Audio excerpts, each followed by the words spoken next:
বহু দিনৰ পৰা এছাম অংগনবাদী কৰ্মী মধ্যাহ্ন ভোজনৰ ৰান্ধনীয়ে কাৰোবাৰ যি ধৰণে নহওক কিয় পৰোচনাত পৰি কৈ থাকে যে অক্ষয় পাত্ৰ আহিব, আমাৰ চাকৰি যাব। আমি সকলোকে বাৰে বাৰে কৈ আছিলো যে বিশেষকৈ কিছুমান বাওঁপন্থী ৰাজনৈতিক আদৰ্শৰ লোক এই ৰান্ধনীসকলৰ মাজত সোমাই যায় আৰু আন্দোলন কৰিবৰ কাৰণে বাইদেউসকলক লৈ আহে। মই ডিব্ৰুগড়ৰ এখন মিটিঙত কৈছিলো যে চাকৰি যোৱাটো কথাই নাই, 2 এদিনতে তেওঁলোকৰ দৰমহা বাঢ়িব। আজি কেবিনেটে তেওঁলোকে আজিৰ দিনত 1500কৈ টকা দৰমহা পায়। 1 অক্টোবৰৰ পৰা তেওঁলোকৰ দৰমহা আমি 2000 টকালৈকে বৃদ্ধি কৰিছো। অৰ্থাৎ ৰাজ্য চৰকাৰে 500 টকা আগতে দি আছিল, কেন্দ্ৰই 1000 দি আছিল। এতিয়া কেন্দ্ৰই 1000 দিব, ৰাজ্যই 1000 দিব। টোটেল 2000 টকা এগৰাকী মধ্যাহ্ন ভোজনৰ বাইদেৱে ৰান্ধনীয়ে লাভ কৰিব। আৰু এই আঁচনিটো ৰূপায়ণ কৰিবলৈ যাওঁতে ৰাজ্য চৰকাৰে 108 কোটি টকা খৰচ কৰিব লাগিব। আমাৰ অংগনবাদী কৰ্মীসকল 10 বছৰত কাম কৰাৰ পিছত তেওঁলোকে ছুপাৰভাইজাৰ হয়। ছুপাৰভাইজাৰৰ 25% পদ অংগনবাদী কৰ্মীসকলৰ কাৰণে সংৰক্ষিত আছিল।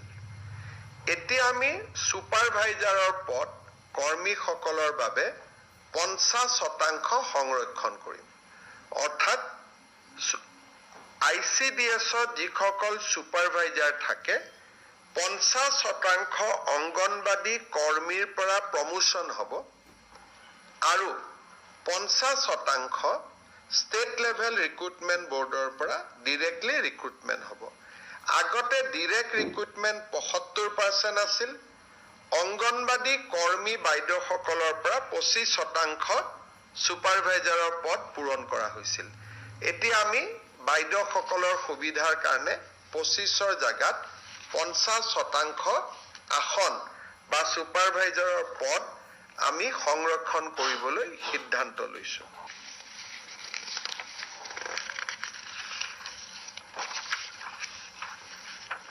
আমাৰ সৰ্বশিক্ষা অভিযানৰ পৰা যিসকল শিক্ষক নিয়মীয়াকৰণ হৈছিল তেওঁলোকে এটা কাৰিকৰী কাৰণত তেওঁলোকৰ যিটো এনুৱেল ইনক্ৰিমেণ্ট জুলাই মাহৰ আছিলে সেই ইনক্ৰিমেণ্টটো তেওঁলোকৰ বাদ পৰি গৈছিলে। আজি কেবিনেটে সৰ্বশিক্ষাৰ পৰা নিয়মীয়া হোৱা আটাইবোৰ শিক্ষক আৰু কন্ট্ৰেকচুৱেল টিচাৰ যিসকলক আমি চৰকাৰী চাকৰিত নিয়মীয়া কৰিছিলো, ছেকেণ্ডাৰীত হাইস্কুলৰ অতিৰিক্ত শিক্ষক, LPMEৰ কন্ট্ৰেকচুৱেল টিচাৰ যিসকল নিয়মীয়া হ'ল তেওঁলোকক এইবাৰ আমি বছৰিকীয়া যিটো 3% ইনক্ৰিমেণ্ট তাক এপ্ৰিলত নহলে নাপায়, জুলাইত তেওঁলোকৰ নিয়মীয়া হোৱাৰ কাৰণে তেওঁলোকে পোৱা নাছিল। কেবিনেটে আজি বিশেষ সিদ্ধান্ত লৈ তেওঁলোকক ইনক্ৰিমেণ্টটো দিবৰ বাবে সিদ্ধান্ত গ্ৰহণ কৰিছে। কেবিনেটে আজি 2টা বাজেটত ঘোষণা কৰা আৰু 2টা ডাঙৰ সিদ্ধান্ত বাস্তৱত ৰূপায়িত কৰিছে। কেবিনেটে আজি 2টা বাজেটত ঘোষণা কৰা আৰু 2টা ডাঙৰ সিদ্ধান্ত বাস্তৱত ৰূপায়িত কৰিছে। ৰাষ্ট্ৰীয় স্বাস্থ্য অভিযান আৰু সমগ্ৰ শিক্ষা অভিযান, লগতে APDCL, APGCL আৰু AEGCL, Assam power generation corporation, Assam power distribution company, Assam electricity grid corporation, national health mission আৰু সমগ্ৰ শিক্ষা অভিযানত ইয়াতে কাম কৰি থকা সকলো কৰ্মচাৰী আমি আপোন ঘৰ আঁচনিৰ সুবিধা দিম। অৰ্থাৎ ৰাজ্য চৰকাৰৰ কৰ্মচাৰীয়ে যেনেকে আপোন ঘৰ আঁচনিৰ সুবিধা পায়, এতিয়াৰ পৰা ৰাষ্ট্ৰীয় স্বাস্থ্য অভিযান, সমগ্ৰ শিক্ষা অভিযান আৰু অসম ৰাজ্যিক বিদ্যুৎ পৰিষদৰ 3টা কোম্পানী এই আপোন ঘৰৰ সুবিধা পাব। অৰ্থাৎ নিজৰ ঘৰ নিৰ্মাণৰ বাবে তেওঁলোকে 30 লাখ টকা বেংকৰ পৰা উইদাউট গ্যাৰেণ্টি তেওঁলোকে ল'বলৈ সক্ষম হ'ব। ঠিক তেনেধৰণে এই কৰ্মচাৰীসকলক আমি আপোন বাহন আঁচনিৰো সুবিধা দিবৰ বাবে সিদ্ধান্ত লৈছো। আপোন ঘৰ আৰু আপোন বাহন। ইউজুৱেলি কন্ট্ৰেকচুৱেল এমপ্লয়ী বা কৰ্পৰেশ্যনৰ এমপ্লয়ী এই সুবিধা পোৱা নাছিল। মই ভাবো যে এই সিদ্ধান্তই ৰাষ্ট্ৰীয় স্বাস্থ্য অভিযান, সমগ্ৰ শিক্ষা অভিযানত আৰু শক্তি বিভাগৰ সৈতে জড়িত কৰ্পৰেশ্যন কেইটাৰ কৰ্মচাৰীসকলক যথেষ্ট উৎসাহ যোগাব।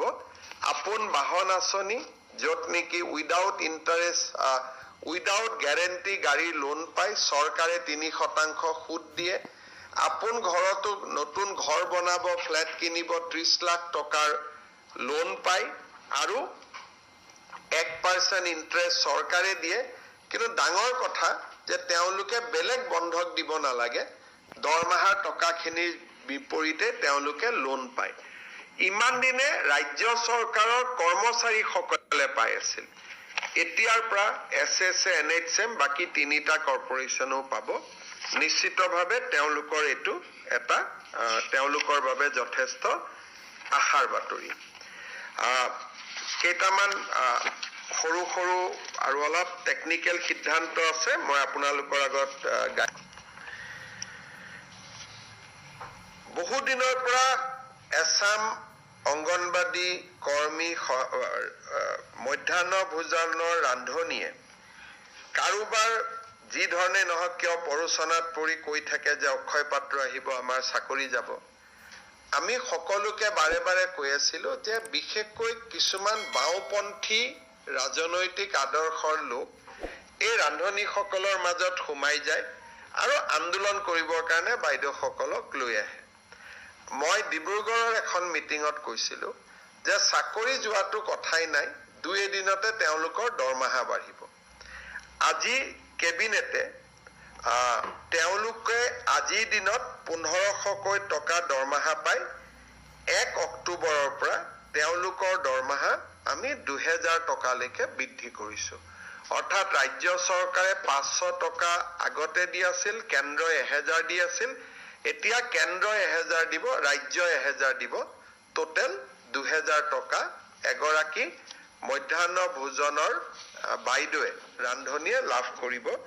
আৰু এই আঁচনিটো ৰূপায়ণ কৰিবলৈ যাওঁতে ৰাজ্য চৰকাৰে 108 কোটি টকা খৰচ কৰিব লাগিব। আমাৰ অংগনবাদী কৰ্মীসকল 10 বছৰত কাম কৰাৰ পিছত তেওঁলোকে ছুপাৰভাইজাৰ হয়।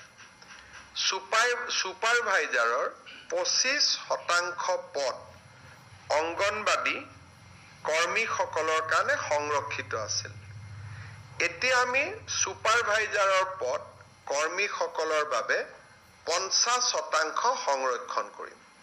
অৰ্থাৎ ICDS-ত যিসকল ছুপাৰভাইজাৰ থাকে 50% অংগনবাদী কৰ্মীৰ পৰা প্ৰমোচন হ'ব আৰু 50% ষ্টেট লেভেল ৰিক্ৰুটমেণ্ট বৰ্ডৰ পৰা ডিৰেক্টলি ৰিক্ৰুটমেণ্ট হ'ব।